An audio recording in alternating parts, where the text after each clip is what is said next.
Well, breaking tonight, President Trump has pardoned Democratic Congressman Henry Cuellar of Texas and his wife. They were indicted last year by the Biden administration Justice Department. Tonight, we hear from Congressman Cuellar directly here on set. Congressman, thanks for coming over. Thank you so much. A big day for you. The president posted on Truth Social. For years, the Biden administration weaponized the justice system against their political opponents and anyone who disagreed with them. One of the clearest examples of this was when Crooked Joe used the FBI and DOJ to take out a member of his own party after highly respected Congressman Henry Cuellar bravely spoke out against open borders and the Biden border catastrophe. I want to get your reaction. Was this a surprise? It was. You know, let me tell you, I got a text from somebody asked me about the pardon. I said, what pardon are you talking about? And then they sent me a copy of that. I do want to thank the president. I want to thank President Trump for pardoning. And of course, I certainly want to say God has been good to my wife, to my family. But I'll certainly say it again. Thank you, President Trump. You know, as we put up the charges here, you were indicted by the Department of Justice in 24 on counts of bribery, conspiracy, money laundering. You were accused, along with your wife, of accepting nearly $600,000 in bribes from a company tied to the Azerbaijan government and a bank headquartered in Mexico City. You've denied this. Yes, from the beginning. Look, first of all, before any work was done by my wife, I got a legal opinion. Number one. Number two ethics opinions before on that.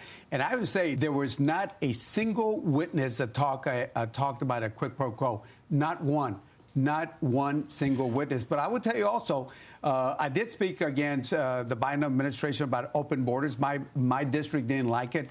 And you think that's what this was about? Oh, absolutely. Absolutely. It was weaponized. Look, how do they not take in consideration, the legal opinions and other things? How do they do this 40 days? If you remember, the far left came after me where they spent over $20 million. How do they do this 40 days before an election and other things? And I'll be talking about this later on a lot more in detail, but not a single witness had any talked about any quid pro quo, not one. So you're obviously from a district, as we put up the district down there in Texas, where Republicans thought, hey, with your charges, this could be something that turns around for Republicans. And if you look at the balance of power, just from a political standpoint, right now, 219 to 213, Politico writes it this way. Henry Cuellar will seek re-election as Democrat after Trump pardon. Trump's glowing praise of the veteran Texas lawmaker shocked Republicans who have tried to defeat him for years. Are you running for re-election as a Democrat? Look, I'm a conservative Democrat, and I work across the lines, and I want to see the president succeed, President Trump, and it's good for the country, and I will work with anybody. Now, we might have some differences, but if I can work with him, I will work with President Trump. But you're going to file as a Democrat in that district? That is correct. And as I told some of my Republican friends, I think I vote better than some of the Republicans in the caucus. But you do want the Democrats to win the majority. Yes, of course. But again, I am focused on my election, and I will work bipartisan with anybody. Do you think the president expects something from this? For the people who say there has to be some quid pro quo, there has to be something, like he expects a vote, he expects a change in party, something happened. That's what the critics out there would look at this and say. Look, of course, that's what the critics are going to say. Yeah. Do you think he expects something? No. Look, the president, look, I really felt for him on some of the charges they filed against him. I think it was very unfair.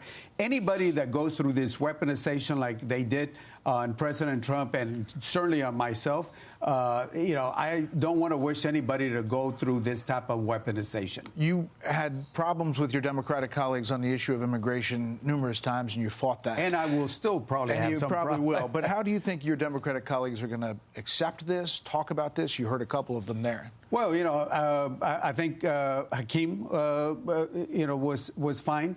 Lloyd Doggett, I love Lloyd Doggett, but Lloyd Doggett is Lloyd Doggett. And that's all I got to say about Lloyd Lloyd Dog, we had differences before.